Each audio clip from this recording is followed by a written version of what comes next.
Texto de Lucas, capítulo 24, a partir do versículo 25. Desculpa, Lucas 24, isso mesmo, versículo 25. Então lhes disse Jesus: honestos e tardos de coração, para crer tudo o que os profetas disseram. Porventura não convinha que o Cristo padecesse e entrasse na sua glória? E começando por Moisés, discorrendo por todos os profetas, expunham-lhes o que a seu respeito constava em todas as Escrituras. Bom, para aqueles que leem a Escritura Sagrada, todos sabem aqui que a experiência daqueles que estavam ali no discipulado era constantemente voltada para isso. O dia que a autoridade de Cristo fosse confirmada no que eles estavam recebendo lá, e inclusive isso, a disciplina e a correção não podiam faltar. Então, muitos ali, eu já disse isso aos irmãos, que muitos ali que iniciaram essa trajetória com Cristo, de aceitação, de conhecimento, de consciência, no que diz respeito ao discipulado, muitos deles só foram atingir o nível necessário, a condição necessária depois de um bom tempo. Cada um ali no seu nível. Mas é fato que grande parte deles, cada um teve uma complicação diferente, que não convém agora fazer o levantamento, mas que deixa muito claro. O que nós estamos querendo com Jesus aqui não acontece de um dia para a noite, ou da noite para o dia. Não acontece de imediato. É dada a entrada daqueles que estão aqui, e o entendimento é que há um processo de formação, há um processo de educação, de disciplina que se estende. Para muitos, digo assim, para alguns, chega rápido, para outros é um pouco mais demorado. Seja como for, a visão aqui é essa. Não existe igreja sem discipulado, não há ali possibilidade de formar uma igreja se não há discípulos. Inclusive isso, essa doação pela disciplina e pela correção. Que todos ali, constantemente, é um texto que eu acabei de ler aqui que deixa claro isso, que todos constantemente recebiam do Senhor. Tá? Aquelas indiretas que você fala que de vez em quando pode te incomodar, mas que eram precisas, que eram reais, que eram verdadeiras, que obviamente testemunhavam isso, aquilo que aqueles homens precisavam serem transformados, moldados, seja como for. Nós estamos dentro desse processo, meu entendimento é que eu também estou dentro desse preparo de discipulado, e nós não podemos ter incômodo nenhum ou constrangimento se formos notificados pelo Senhor em alguma coisa que a gente precisa mudar, corrigir ou ser transformado por Ele, porque faz parte do processo. Então, pastor, eu digo processo redentivo. Aí eu abri um texto, segundo o pedido do meu Senhor, para ser trabalhado aqui nessa noite, em recado a essa igreja, que fala-se aí de dois discípulos. No versículo 18, até cita o nome de um, né? O Cleopas, mas do outro não há menção. O fato é, eu começo por esse detalhe, que não sabe sim, não há como nós confirmarmos se eles realmente eram discípulos. O fato é que eles não pertenciam ao grupo daqueles que foram consagrados apóstolos.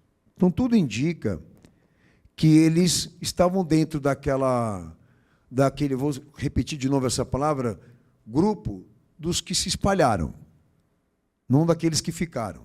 Mas, do versículo 19 ao 24, deixa claro que eles estavam bem informados de tudo o que estava acontecendo. Então, assim, é fato que esses homens não estavam dentro da celebração da vida do nosso Senhor, quando foi realmente efetuado o fato da consagração deles como discípulos. Eu me refiro à Santa Ceia, porque os que eram fiéis e permanentes estavam lá, os que não estavam tinham se espalhado. Então é fato que esses homens, eles não tinham muito vínculo, né, com aquilo que estava acontecendo dentro do cenário do que se interpreta a igreja. Tá? Mas qual a relevância do que o pastor estou falando aqui? A relevância é que o Senhor se manifestou e apareceu para eles. Então foi dar a eles o que ali? O atendimento do que eles precisavam ouvir. Certo? Então, quer dizer que o Senhor tem esse olhar. Ele sabe julgar, como sabe entender isso, aqueles que avançaram para esse discipulado, como aqueles que também estão espalhados. Mas para aqueles que estão espalhados, para aqueles que estão numa situação assim, como estes, informados, mas não presentes, eu entendo que o Senhor tem esse olhar. E, de certa forma, Ele pode corresponder às expectativas ainda sem identidade cristã. Mas, em compensação, retomando aqui a consciência do que é bíblico, a igreja que recebe a dispensação do céu e tem o reconhecimento de Cristo, essa precisa ser discípula e ser fiel. Então, para nós, é o modelo que mais importa. Eu não quero estar entre aqueles que estão espalhados e muito mais ainda mal informados. Eu quero estar entre aqueles que Cristo se confirma, como a autoridade dele também. Que para nós, esse é o modelo da igreja que funciona, que Jesus usou naquela época. Então, até hoje mesmo eu falei para o indivíduo, olha, eu não quero limitar o operar de Deus na vida das pessoas, porque a gente não pode impor limites mesmo. Deus, ele faz se ele quiser, e a glória é dele. Mas, em compensação, nós temos o quê? A diretriz, a orientação desse espaço, desse lugar, ou deste homem que ele implanta reino, que ele é a autoridade. E nós temos que buscar esse padrão e também estas descrições para colocar no que diz respeito ao nosso testemunho pessoal. Então, eu não me baseio em 2 discípulos que estavam lá, representando, né, essa realidade, de estarem espalhados sem nenhuma motivação e orientação de servir a Cristo. Não, eu quero estar entre aqueles que a dispensação se cumpre, porque eles fazem parte da igreja que Jesus é a autoridade.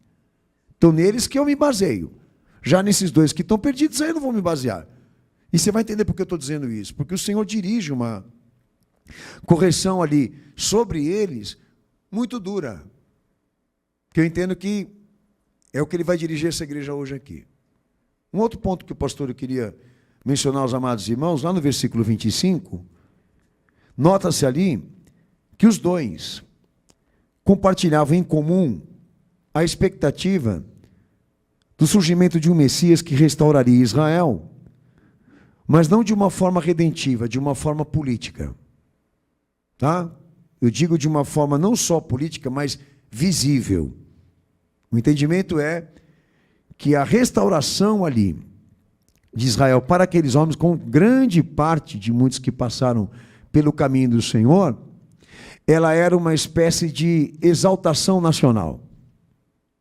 Esses homens entendiam que o papel do Messias seria colocar Israel em destaque no mundo todo, ou seja, como um povo, como uma nação, não como igreja. Que, como você pode perceber, foi tema hoje nosso lá no movimento, não é o que eu vou tocar com você aqui, e que se estende para as igrejas atuais. Essa visão de uma redenção social, de uma redenção política, de uma redenção econômica, coisa do tipo. Era exatamente o problema desses homens. Não só deles, de entenderem e compreenderem que a missão do Messias, o verdadeiro Messias, seria colocar Israel no auge, como povo e nação. Pedro também deixou isso um pouco em evidência, lá em Mateus 16, verso 21 ao 22. Tiago, João também, em Mateus 20, verso 21 ao 22, quando pediram, né, a Jesus um espaço, um lugar no reino celestial de honra. Então, eles traziam esse conceito estrutural do reino, esse conceito materialista do reino, tanto que eles queriam transferir isso para o céu, e o Senhor também deu a eles uma correção a respeito disso.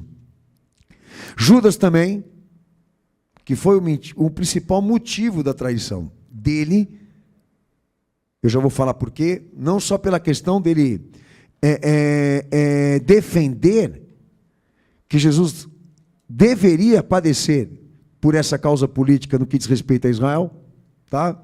Mas também por outros detalhes que, obviamente, envolviam o caráter e a formação desse homem. Cada um que o pastor está mencionando aqui tinha um nível diferente do que eu estou falando, tá? João 6,15.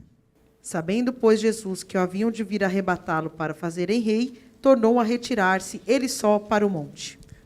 que é um texto que confirma que isso estava também entre as multidões que seguiam o Senhor. E Atos 1:6. Aqueles, pois, que se haviam reunido, perguntaram-lhe, dizendo: Senhor, restaurarás tu neste tempo o reino a Israel? Que também era um conceito entre outros discípulos que estavam lá. Então havia, agora voltando para a questão, não só um problema envolvendo esses dois que iam a caminho de Emaús, o Senhor apareceu e deu a sua aparição depois da ressurreição para levar a eles essa correção, que o pastor vai entrar no mérito. Era meio que geral ali. Essa ideia de que o Messias assumisse essa posição de ser glorificado e exaltado com ações que fossem políticas.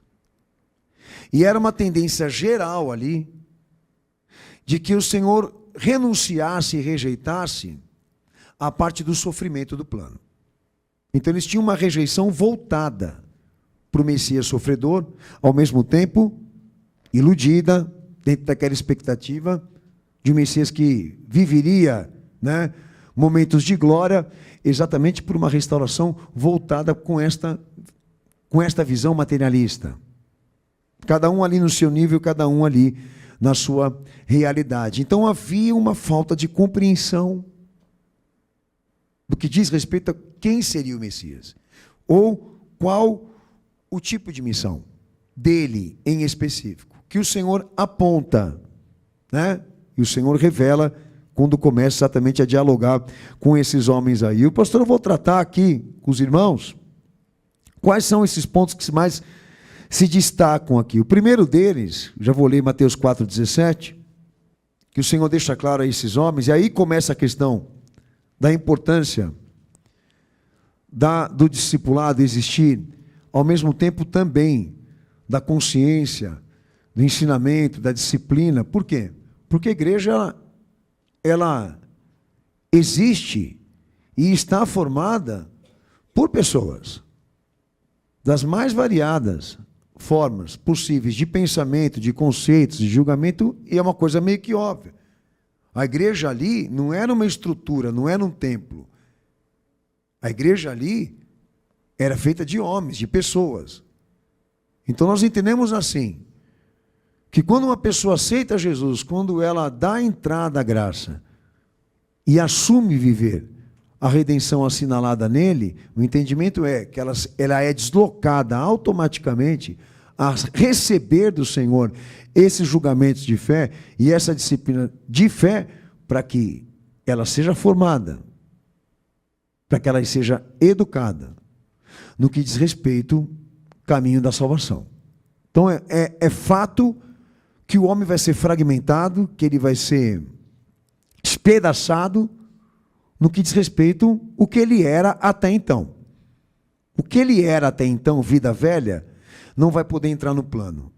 Então, essa troca de vida, essa troca de parecer, ela é necessária na fé. E o entendimento é que isso é feito debaixo da pregação e do ensinamento. Todos traziam sobre si essas más interpretações. Todos tinham ali erros e deformidades de conceito e julgamento em relação ao Messias que Deus prometeu para aquele povo, como também para nós. E eles precisaram ser corrigidos. Alguns não suportaram, não aguentaram, e os que ficaram precisaram aceitar isso, serem moldados e trabalhados. Que eu entendo que a minha realidade e a tua. Quem vai vencer? A razão ou a fé? Quem vai vencer? Ele ou nós? Na esfera que ele é autoridade, nenhum de nós. Quem ficar, quem permanecer, vai se sujeitar. Quem não ficar para se sujeitar, vai ser excluído. E não importa a razão, não importa o motivo. Então, eu entendo assim, que por mais que você tenha dificuldade, por mais que você tenha problemas doutrinários, de entendimento, compreensão e discernimento sobre quem é Jesus, sobre o que é salvação, seja como for. O que difere você daqueles que foram, daqueles que se espalharam, daqueles que deixaram e abandonaram Jesus, é a tua insistência, é a tua dedicação, é a tua humildade de aprender. de querer aprender, de querer receber a verdade de Cristo. Esse é o contraste e a diferença daqueles que foram. É o quanto isso importa para você, quanto que importa isso para você. Se formar um cristão de verdade, se formar um discípulo de Cristo, é importante para você, esse é o segredo, porque não tem homem que Jesus não possa transformar, não há obra que ele não possa fazer, mas é fato, é uma obra livre, que ela é feita e implantada em quem crê, em quem quer. Então não importa o quanto seja complexo que somos, o quanto estamos distantes de sermos discípulos e até mesmo servos de Cristo. Importa que essa luta e essa batalha continue na minha vida e na tua vida até alcançarmos a plenitude dele em nós.